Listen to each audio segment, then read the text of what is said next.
Hi guys and welcome back to our channel reveal GK. Now recently आप लोगों ने यहाँ पे न्यूज़ सुनी होगी कि रशिया का एक प्लेन जो कि यहाँ पे यूक्रेनियन प्रिजनर्स ऑफ वॉर को लेके जा रहा था, वो यहाँ पे रशिया में क्रैश हो गया। तो इससे रिलेटेड आप यहाँ पे आर्टिकल भी आप पढ़ सकते हो। Russian jet crashes carrying Ukrainian prisoners of war, यहाँ पे ये मॉस्को ने कहा है। तो इस पर्टिकुलर वीडियो में हम लोग इस न्यूज़ के बारे में सब कुछ अच्छे से डिस्कस करने वाले हैं और लेटेस्ट क्या अपडेट आई है अभी यहाँ पे यूक्रेन रशिया से, उस वॉर से रिलेटेड भी हम सबसे यहाँ पे बात करने वाले हैं सब चीज़ के ऊपर। पर यहाँ पे शुरू करने से पहले मैं आपसे यहाँ पे सिंपल एक क्वेश्चन पूछना चाहूँगा। आपको ये बताने कि अभी यहाँ पे Bharat Ratna at a as of 100, ठीक है, किसको यहाँ पे अवार्ड किया गया था। तो यहाँ पे क्वेश्चन बड़े आप ध्यान से सुनना। यहाँ पे मैं पूछ रहा हूँ भारत रत्न यहाँ पे किसको मिला है एट अ एज ऑफ 100, जब वो यहाँ पे जिंदा थे। ठीक है, मैं यहाँ पे मृत्यु के बाद की बात नहीं कर रहा हूँ, जब वो यहाँ पे जिंदा थे मैं तब की बात कर रहा हूँ।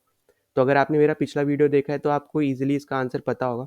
ठीक है, अगर नहीं देखा है तो मैं आपको रिकमेंड करूंगा वो वीडियो ज़रूर देख लेना। तो आपके पास ये 4 ऑप्शन है, कपूरी ठाकुर, केशव करके, ठीक है, पांडुरंग वमन कने या फिर कमराज। अगर आपको इसका आंसर पता है तो कमेंट में ज़रूर लिख देना, मैं जिसका सही होगा उसको मैं लाइक दे दूंगा। ठीक है, तो अब चलो मेन यहाँ पे हम लोग इस टॉपिक पे आ जाते हैं। तो सबसे पहले हम लोग यहाँ पे बात कर लेते हैं जो यहाँ पे प्लेन क्रैश हुआ है, वो यहाँ पे इल्यूशन 76 है, जो कि बेसिकली एक ट्रांसपोर्ट प्लेन है। और यहाँ पे आप ये इमेज भी आप यहाँ पे देख सकते हो और ये इंडिया के पास भी है। ठीक है, यहाँ पे आप इंडियन एयरफोर्स के पास भी इन प्लेन्स को आप देखोगे। और साथ ही साथ जो यहाँ पे ये क्रैश हुआ है, यहाँ पे आप देख पा रहे होगे ये बेलोगोरेड यहाँ पे जो रीजन है ये रशिया का, इस पर्टिकुलर रीजन में यहाँ पे ये क्रैश हुआ है। अगर हम यहाँ पे बात करते हैं रशिया यूक्रेन वॉर से रिलेटेड, तो आपको पता होगा कि यहाँ पे ये जितने भी पर्टिकुलर रीजन आपको ऑरेंज में दिख रहे हैं ये अभी रशिया के कंट्रोल में है, जिसमें से खेरसन इन्होंने मार्च में ऑक्यूपाई कर लिया था। ठीक है, उसके बाद जून में इन्होंने डोनेत्स्क ले लिया, फिर उसके बाद लुहांस्क ले लिया जुलाई में, फिर सितंबर में ले लिया ज़ैपोरिज़िया। ठीक है, और यहाँ पे आपको पता है कि क्रीमिया इनके अंडर है ही 2014 से। तो ये लुहांस्क के पास में ही यहाँ पे इस एरिया में आपका पड़ता है हमारा बेलगोरेड रीजन। ठीक है, तो इस पर्टिकुलर एरिया में यहाँ पे एक विलेज है जहाँ पे जाके ये पर्टिकुलर प्लेन जो है यहाँ पे क्रैश हुआ है। और अगर हम इससे रिलेटेड यहाँ पे बात करते हैं तो यहाँ पे रशिया की जो मिनिस्ट्री ऑफ डिफेंस है, उन्होंने ये कंफर्म किया है कि इस प्लेन में 65 यहाँ पे यूक्रेनियन प्रिजनर्स ऑफ वॉर्स के यहाँ पे मिलिट्री पर्सनल थे। ठीक है, जो कि यहाँ पे रशिया ने अपने अंडर ले लिए थे, उन लोगों को पकड़ लिया था, आप ऐसा समझ सकते हो। तो बेसिकली यहाँ पे एक प्रिजनर्स ऑफ वॉर यहाँ पे जो है यहाँ एक्सचेंज होने वाला था। ठीक है, अगर हम इससे रिलेटेड बात करते हैं तो यहाँ पे प्रिजनर्स का एक्सचेंज होने वाला था, यूक्रेन की तरफ से भी रशिया के जो सोल्जर्स उन्होंने कैप्चर किए और वो वहाँ पे देने वाले थे और रशिया वाले उनको देने वाले थे। पर यहाँ पे जो यूक्रेन की यहाँ जो मिलिट्री इंटेलिजेंस है, उन्होंने ये एक्यूज़ किया है रशिया को बोलते हुए कि उन्होंने जो लाइव्स है यहाँ पे प्रिजनर्स ऑफ वॉर की, यहाँ पे यूक्रेनियन प्रिजनर्स ऑफ वॉर की यहाँ पे रिस्क में डाली है, क्योंकि उन्होंने ये नहीं बताया था कि यहाँ पे वो प्लेन के थ्रू या फिर इस पर्टिकुलर रीजन में वो लाने वाले हैं, ताकि यहाँ पे यूक्रेन भी इसमें सेफ्टी यहाँ पे प्रोवाइड कर पाए यहाँ पे स्पेशली एयर स्पेस की। ठीक है, पर यहाँ पे आप इन सब चीज़ों से ना, जो यहाँ पे यूक्रेन ने स्टेटमेंट्स दिया, आप इससे ये अंदाज़ा लगा सकते हो कि शॉट जो हुआ है, जिसको यहाँ पे मतलब यहाँ पे जो प्लेन को यहाँ पे किसी ने शॉट किया है, वो बेसिकली यहाँ पे यूक्रेन ने ही शॉट किया है। तो आप यहाँ से ये अंदाज़ा आप पक्का यहाँ पे लगा सकते हो कि क्योंकि यहाँ पे जिस टाइप के यहाँ पे स्टेटमेंट्स आई हैं यूक्रेन की तरफ से, उससे क्लियरली दिख रहा है कि उन्हीं की तरफ से यहाँ पे फायर किया गया उस प्लेन के थ्रू। ठीक है, और उसके बाद हमने देखने को मिला है कि जो रिया नोट्स की न्यूज़ एजेंसी है रशिया की, तो उन्होंने साथ ही साथ ये भी बताया कि 65 यहाँ पे यूक्रेनियंस भी थे उस प्लेन में, पर उसके साथ साथ यहाँ पे 9 लोग दूसरे मतलब रशिया के भी थे, जिसमें से 6 जो थे वो क्रू मेंबर्स थे। तो यहाँ पे ये न्यूज़ हमें सुनने को मिल रही है। फिर साथ ही साथ जो यहाँ पे वीडियो बहुत ज़्यादा वायरल हो रहा है जो यहाँ पे प्लेन क्रैश से रिलेटेड है, तो यहाँ पे बताया जा रहा है कि जो विलेज है वो है यहाँ पे यालोनोवा विलेज, जो कि यहाँ पे बेलोग्रेड रीजन में पड़ता है। तो वहाँ पे इस पर्टिकुलर विलेज में जाके ये प्लेन क्रैश हुआ है।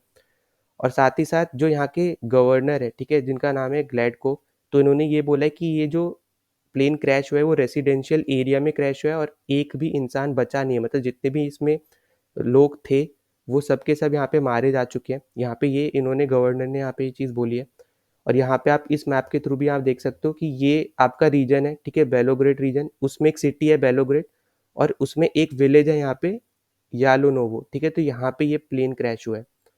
फिर अगर हम इससे आगे बात करते हैं तो यहाँ पे जो यूक्रेन की यहाँ पे एजेंसी है, न्यूज़ एजेंसी, ठीक है, यहाँ पे आप इसका नाम पढ़ सकते हो। तो इन्होंने बेसिकली जो यहाँ पे बताया कि इसी प्लेन के थ्रू जो यहाँ पे अभी यूज़ हुआ है, ठीक है, तो इसी प्लेन के थ्रू यहाँ पे Russia S-300 air defence system की मिसाइल्स को ट्रांसपोर्ट करता था। तो इसलिए यूक्रेन को लगा कि वही वो ट्रांसपोर्ट करने आया और इसलिए उन्होंने शॉर्ट कर दिया, ठीक है। पर यहाँ पे कहीं पे भी यहाँ पे मेंशन नहीं किया था रशिया ने कि प्रिजनर्स ऑफ वॉर को यहाँ पे इस प्लेन के थ्रू ही वो ला रहे हैं। तो यहाँ पे ये चीज़ यहाँ पे यूक्रेन की तरफ से सामने आई है। पर साथ ही साथ यहाँ पे उनकी स्टेटमेंट से हमें ये भी पता लग रहा है कि यूक्रेन यहाँ पे वो सोच रहा है कि यहाँ पे हो सकता है कि उसके सोल्जर्स इस प्लेन में थे, ठीक है। मतलब यहाँ पे ऑन बोर्ड थे इस पर्टिकुलर प्लेन में। यहाँ पे ये यूक्रेन की तरफ से भी कुछ स्टेटमेंट से हमें ऐसा सुनने को मिल रहा है। फिर साथ ही साथ यहाँ पे मेनली जो बात हो रही है कि यहाँ पे प्रिजनर्स को एक्सचेंज करने वाले थे, तो यहाँ पे यूक्रेन ने बोला है कि उन्होंने टाइम के अंदर ही जो यहाँ पे रशियन जो सोल्जर्स यूक्रेन के अंडर कंट्रोल है उनको यहाँ पे सेफली पहुंचाया। पर वो चीज़ यहाँ पे रशिया नहीं कर पाया, यहाँ पे ये अक्यूज कर रहा है यहाँ पे यूक्रेन, ठीक है। तो हमें ये चीज़ यहाँ पे क्लियरली पता होना चाहिए। फिर साथ ही साथ यहाँ पे आप इस पर्टिकुलर यहाँ पे लास्ट पैराग्राफ में आप पढ़ सकते हो कि कहाँ पे ये एक्सचेंज करने वाले थे, ठीक है। तो मेनली यहाँ पे ये चीज़ हो रही थी। पर इसी के साथ साथ यहाँ पे जो बात आई है यहाँ पे ये आई है कि यहाँ पे जो एयर स्पेस थी, ठीक है, क्योंकि इन्होंने बताया नहीं तो वो सेफ गार्ड नहीं कर पाए उस पर्टिकुलर टाइम के अंदर। तो इसलिए यहाँ पे मेन यहाँ पे सिनेरियो हमें देखने को मिल रहा है कि यहाँ पे ये दिक्कत हमें सामने फेस करनी पड़ रही है। और इसीलिए यहाँ पे बार बार रशिया को इसीलिए यूक्रेन जो है वो यहाँ पे कॉल आउट कर रहा है इस पर्टिकुलर चीज़ से रिलेटेड, ठीक है। फिर अगर हम आगे बात करते हैं तो यहाँ पे यूक्रेन की तरफ से जो मिसाइल हिट करी थी, ठीक है, आपको जैसे मैंने बता दिया यहाँ पे इस रीजन में यहाँ पे हिट करी है। तो ये जो मिसाइल है वो लिप्स्की करके इनकी एक सिटी है, ठीक है, यूक्रेन में, जो आप यहाँ पे रेड डॉटेड एरिया में देख रहे हो, इतनी सी पार्ट में ये सिटी है। तो यहाँ से ये मिसाइल्स को यहाँ पे फायर किया था, 2 मिसाइल्स को यहाँ पे फायर किया था, ठीक है। यहाँ पे आप देख सकते हो 2 एंटी एयरक्राफ्ट मिसाइल्स फायर की थी यहाँ पे लिप्स्की एरिया से, जो कि यूक्रेन में पड़ता है। तो ये यूक्रेन ने ही किया है, ये यूक्रेन ने भी यहाँ पे कन्फर्म किया है उनकी बातों से जो लग रहा है। फिर साथ ही साथ अगर हम आगे इसमें बात करते हैं तो यहाँ पे जो यूक्रेन के पार्लियामेंट्री ह्यूमन राइट कमिश्नर है, ठीक है, लुबिनेट्स, तो उन्होंने यहाँ पे ये बोला है अपने यूक्रेनियन लोगों को कि आप किसी भी तरीके से दूसरे की बातों में आप प्रोवोक ना हो, ठीक है। जब तक हम लोग मतलब गवर्नमेंट जो है यूक्रेन की वो यहाँ पे इंफॉर्मेशन नहीं देती है, तब तक आप किसी दूसरी गवर्नमेंट के बातों में आप प्रोवोक ना हो। जो हम बोल रहे हैं वही यहाँ पे सही है। ये यहाँ पे यूक्रेन के जो पार्लियामेंट्री ह्यूमन राइट्स कमिश्नर है उन्होंने यहाँ पे ये चीज़ बोली है। उसी के साथ अगर हम रशिया की बात करते हैं तो रशिया की तरफ से जो chairman of Russian parliamentary defence committee के जो मेंबर है, ठीक है, एंड्री, तो उन्होंने यहाँ पे ये बोला है कि जो यहाँ पे प्लेन क्रैश हुआ उसके साथ एक सेकंड प्लेन भी था जिसमें 80 यूक्रेनियन प्रिजनर्स और थे, ठीक है। पर जैसे ही वो पहला वाला जो प्लेन था वो क्रैश हुआ उसके बाद यहाँ पे दूसरे वाले प्लेन ने अपना रास्ता बदल लिया, क्योंकि यहाँ हो सकता था कि वो दूसरे वाले पे भी शॉर्ट कर देते, तो यहाँ पे आपको 2 प्लेन क्रैश हमें देखने को यहाँ पे मिल सकते थे। तो यहाँ पे इन्होंने ये चीज़ भी बोली और साथ ही साथ इन्होंने ये बोला है कि अभी के लिए कोई भी बातचीत नहीं होगी प्रिजनर्स एक्सचेंज से रिलेटेड। तो आप इसको भी थोड़ा आप देख सकते हो। फिर साथ ही साथ अगर हम यहाँ पे बात करते हैं कि जब से यहाँ पे वॉर चल रही है रशिया और यूक्रेन की, तो ऐसा नहीं है कि पहली बार यहाँ पे प्रिजनर्स ऑफ एक्सचेंज यहाँ पे हो रहा है। इससे पहले भी यहाँ पे बहुत बार हो चुका है। और सबसे बड़ा जो एक्सचेंज यहाँ पे हुआ था जब यहाँ पे यूएई एक मीडिएटर की तरह आया था, और जहाँ पे बताया जाता है कि 248 यूक्रेन ने 248 रशियन सोल्जर्स को यहाँ पे रशिया को दिया था, और रशिया ने 224 यहाँ पे सोल्जर्स और 6 सिविलियन जो यूक्रेन के थे रशिया के अंडर कंट्रोल, उनको यहाँ पे ट्रांसफ़र किया था। तो ये अब तक का इस वॉर में सबसे बड़ा यहाँ पे एक्सचेंज था प्रिजनर्स का। तो यहाँ पे आप इससे भी अंदाज़ा लगा सकते हो कि जब से ये वॉर चल रही है 1 साल से यहाँ पे ऊपर हो चुका है, और यहाँ पे बहुत ज़्यादा ही प्रिजनर्स एक्सचेंज भी हुए हैं। पर यहाँ पे पहली बार ऐसा हो रहा है कि यहाँ पे मतलब प्लेन क्रैश हो गया, ऐसी चीज़, ठीक है। फिर साथ ही साथ अगर हम यहाँ पे बात करते हैं कि यूक्रेन जिस टाइप से एक्यूज़ कर रहा है रशिया को कि वो यहाँ पे मिलिट्री एरिया या इंफ्रास्ट्रक्चर की जगह यहाँ पे सिविलियंस को भी टारगेट करता है, तो वहीं दूसरी तरफ हमें ये भी देखने को मिला है। यहाँ पे आप आर्टिकल में देखोगे 30 दिसंबर का ही आर्टिकल है, ठीक है, अभी कुछ ही टाइम पहले का आर्टिकल है। तो यहाँ पे यूक्रेन ने ड्रोन्स के थ्रू यहाँ पे ड्रोन्स के थ्रू नहीं, मतलब डायरेक्ट यहाँ पे कैमरेन में यहाँ पे अटैक किया, जहाँ पे बताया जा रहा है कि 20 लोगों की यहाँ पे जान गई और 100 से भी ज़्यादा लोग यहाँ पे इंजर्ड हुए थे। तो ये भी एक सिविलियन एरिया था, यहाँ पे रशिया ने ये क्लेम किया। फिर साथ ही साथ यहाँ पे रशिया ने बताया कि यूक्रेन के ड्रोन्स ने यहाँ पे हिट किया है सेंट पीटर्सबर्ग गैस टर्मिनल को, जो कि यहाँ पे रशिया में है। तो यहाँ पे ये भी चीज़ बताई है कि ये लोग भी यहाँ पे मिलिट्री इंफ्रास्ट्रक्चर को यहाँ पे प्रॉब्लम नहीं दे रहे हैं, ये दूसरे इंफ्रास्ट्रक्चर या फिर जो सिविलियन एरिया वहाँ पे भी ये लोग भी टारगेट कर रहे हैं इस पर्टिकुलर चीज़ को। तो यहाँ पे ये रशिया ने यहाँ पे क्लेम किया है। फिर साथ ही साथ यूक्रेन ने जो यहाँ पे इस पर्टिकुलर गैस स्टेशन से रिलेटेड जो बोला है, यहाँ पे इन्होंने बोला है कि यहाँ से ही रशिया को बेसिकली रशियन को जो भी यहाँ पे फ्यूल सप्लाई होता था वो इसी पर्टिकुलर गैस स्टेशन से ही होता था।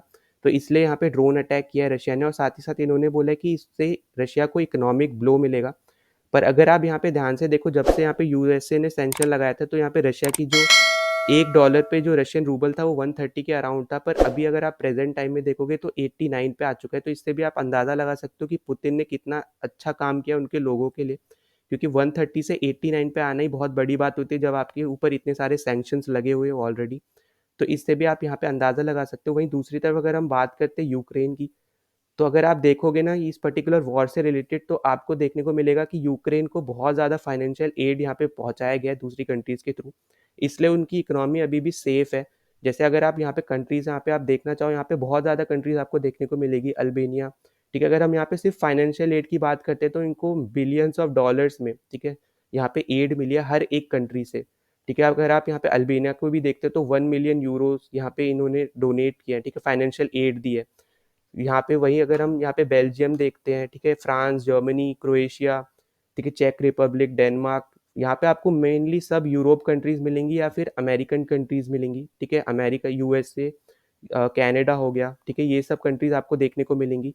और इनके पास मतलब बहुत ज़्यादा यहाँ पे एड, यहाँ पे सपोर्ट इनको मिल रहा है एड्स का, इसलिए इनकी इकोनॉमी को अभी तक इतना एज सच कोई प्रॉब्लम नहीं फेस करनी पड़ी है। क्योंकि अगर आप इनकी करेंसी को देखोगे तो 37 इनकी करेंसी आती है, ठीक है, 1 USD पे। तो अगर यहाँ पे इनकी फाइनेंशियल एड यहाँ पे बंद हो जाती है तो इनको बहुत ज़्यादा यहाँ पे दिक्कत होगी।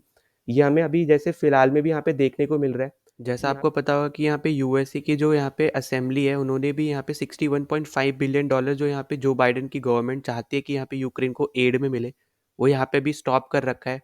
तो इससे भी यहाँ पे यूक्रेन को बहुत ज़्यादा इफेक्ट होगा, और साथ ही साथ हमें ये भी देखने को मिल रहा है कि और भी यहाँ पे यूरोपियन कंट्रीज़ है जो नहीं चाहती हैं, जो उसके लोग हैं वो भी नहीं चाहते कि यहाँ पे यूक्रेन को सपोर्ट दिया जाए फाइनेंशियल एड के थ्रू, क्योंकि यहाँ पे उनकी भी हालत यहाँ पे ख़राब हो रही है उस पर्टिकुलर चीज़ से रिलेटेड भी, क्योंकि फाइनेंशियल एड से उनके लोगों को भी यहाँ पे दिक्कत हो रही है। तो आगे आगे जाके हमें पक्का देखने को मिल सकता है कि यहाँ पे जो फाइनेंशियल एड्स है वो अब यहाँ पे यूक्रेन के पास नहीं जाएंगी, जिससे उनकी इकोनॉमी पे बहुत ज़्यादा इफेक्ट पड़ेगा। खासकर जो उनकी करेंसी है उस पर भी बहुत ज़्यादा यहाँ पे हमें इफेक्ट देखने को मिल सकता है। वहीं दूसरी तरफ रशिया को कोई भी फाइनेंशियल एड एज सच नहीं मिली है, जबकि उनकी तरफ से यहाँ पे उनकी जो भी यहाँ पे कंपनीज थी उनके कंट्री में, जहाँ पे फॉरेन कंपनीज थी, वो भी यहाँ पे जब बाइकआउट करके चली गई थी रशिया को, तो रशिया को आपको याद होगा रशिया के जो पीएम यहाँ पे प्रेसिडेंट है, ठीक है, पुतिन, उन्होंने यहाँ पे ये बोला था कि इंडिया की तारीफ करते हुए कि जैसे मेक इन इंडिया यहाँ पे बहुत ज़्यादा फेमस है, उसी सेम चीज़ से यहाँ पे मेक इन रशिया को भी हमें बढ़ावा देना होगा। और इस पर्टिकुलर चीज़ से रिलेटेड भी यहाँ पे रशिया में काम चल रहा है। तो आपको इससे ही अंदाज़ा लग रहा होगा कि किसकी इकोनॉमी यहाँ पे ज़्यादा दिक्कत में आ सकती है आगे जाके। और एंड में मैं एक और चीज़ बोलना चाहता हूँ, अगर आपने अभी तक हमारे टेलीग्राम चैनल को ज्वाइन नहीं किया है तो प्लीज़ ज्वाइन आवर चैनल, ठीक है, उसका लिंक आपको यहाँ पे डिस्क्रिप्शन में मिल जाएगा इस वीडियो के। और साथ ही साथ अगर आपने अभी तक चैनल को सब्सक्राइब नहीं किया है तो प्लीज़ सब्सक्राइब कर देना, ठीक है, जितना ज़्यादा हो सकता है उतना ज़्यादा शेयर कर देना ताकि दूसरों तक पहुँच सके। तो चलो मिलते हैं नेक्स्ट वीडियो में, टिल देन बाय।